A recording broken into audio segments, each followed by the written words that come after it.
ברוכים הבאים לתחזית מזג האוויר עם קים. אני קים. בואו נתחיל.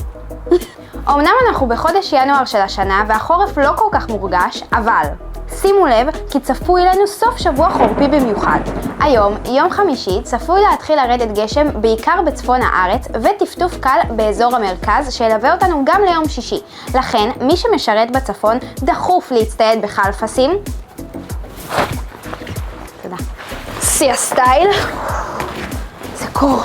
ומי שמשרת במרכז, נראה לי שסופט של יספיק. בשישי, מי שמשרת באזור החרמון, זריז להצטייד בחרמונית. קים, חרמונית, קים. בואי נשים אותה. אוקיי, אני על זה חברים, אני על זה. פשוט הולך להיות קור לא רגיל בחרמון.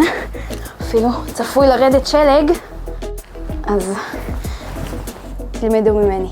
בשבת צפוי לרדת גשם קל באזור הצפון, אז תשאירו את החלפס קרוב אליכם, ואולי גם חם צוואר וכפפות, כי זה שיא האופנה. ואתם שם בדרום, אין גשם ולא שלג, אז שימו קרם הגנה. עד כאן תחזית מזג האוויר עם קים, איך להישאר שיא הסטייל גם בחורף.